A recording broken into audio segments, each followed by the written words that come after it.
juróom-ñaar muy 83 personnes yoo xamante ni ñàkk nañ seen bakkan entre 2021 et 2022 ñu bëgg a xëy def fi benn loi d'amnistie boo xamante ni kenn xamul fan lañ ko waxtaanee ñun dañoo jàpp ne baax na Sénégal ñu xamoon li xew ngir li woon ni loolu tamit dafa mel ni ñoom bëgguñu cee yey bëgguñu cee yàbbi kon ñun la loi d'amnistie, la criminalisation de l'homosexualité, la criminalisation du mensonge dans l'espace public, le reniement waaye li ñu gën a naqari gën ñoo métti dama leen ko bëgg a wax mooy ndaw yi nga xam dañoo sonnoon ci ñoom tey ñu tëjal leen seen i bunt loolu moo ñu gën a naqari kon ndaw mooy wax ak yéen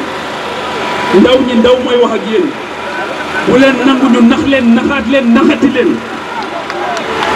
amuñu solution pour ndaw yi Sénégal loolu mooy dëgg amuñu solution pour jigéenu Sénégal loolu mooy dëgg amuñu solution pour ndaw yi Sénégal li nga xamante ni moom moo koy firndeel mooy tey mbëkk mi tey la gën a sonal ndaw yi Sénégal l'immigration clandestine actuellement nguuru Ousmane Sonko amu ci benn solution nguuru Ousmane Sonko amu ci solution beneen bi mooy opposition dafa war a gagner législative 2024 li tax opposition war a gagner mooy bu opposition gagner ci la Sénégal di doog a am président de la République ndax fi mu ne nii nettalewu leen ne Bassirou Diomaye Faye dafa catu ci chaise bi mu toog dafa catu toogagut bu opposition gagné rek Sénégal am président Diomaye daal di toog ci fauteuil bi kon opposition bi lii ñu jëm nii pour ñu li tax ñu bëgg a gagné c'est une question boo xamante ni dafa transcender élection dañu bëgg a gagné pour l'unité nationale dañu bëgg a gagné pour permettre au Sénégal de prendre la véritable direction du développement dañu bëgg a gagné pour ñu wekk suñu mag ñi dañu bëgg a gagné pour li fi Cheikh Oumar Diagne wax Cheikh Ahmadou Bamba kenn dootu ko ñemee wax Serigne Touba ci réew mi mbéjum kanam nag borom ma koy fajal boppam li ñuy wax xam ngeen ko dégg ngeen ko waxoon nañ ko waxaat nañ ko dinañ ko waxati coalition sàmm sa kàddu jiital Barthélémy Dias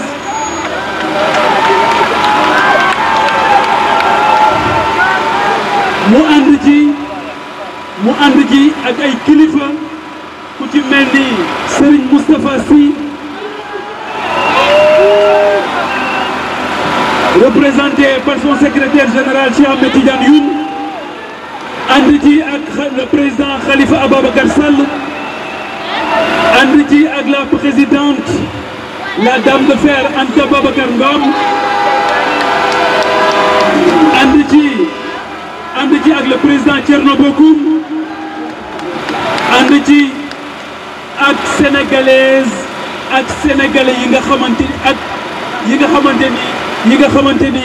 dëgg ñor na leen ànd ci nag ak yi nga xamante ni moom mooy firndeel ne nguuru Diomaye nguuru Ousmane Sonko ci nappaate ak tappale la ñu nekk mooy ki nga xamante ni dafa nekk un capitaine d'industrie ñu jël ko yóbbu ko Tamba tëj ko fa ay fan yoo xamante ni teguñu ko ci dëgg teguñu ko ci justice mooy le président Bougane Gueye Dany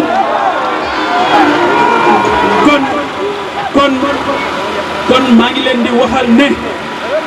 Ousmane Sonko fi mu jëm ak Sénégal baaxul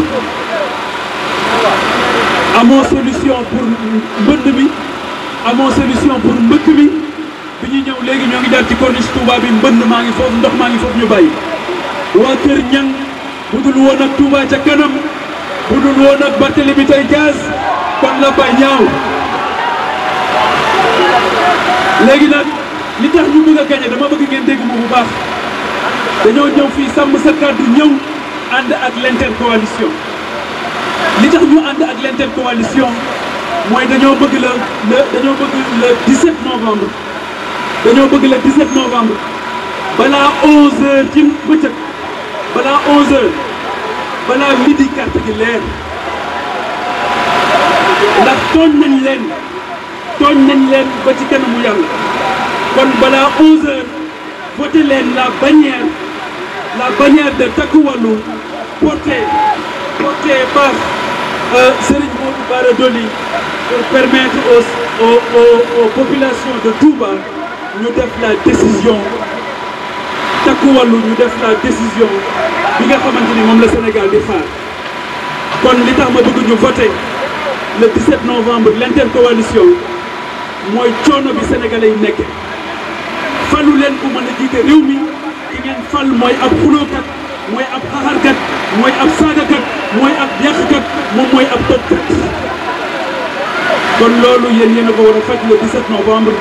en votant l'intercoalition waa coalition Sàmm Sa Kàddu ñoo ngi leen di gërëm di leen sant di leen wax ngeen gunge leen di leen wax ngeen jàpp leen di leen wax ngeen taxawu leen le 17 novembre bu leen juum bu leen jaawale l'intercoalition et rien d'autre maa ngi leen di gërëm baax leen sant jërë ngeen jëf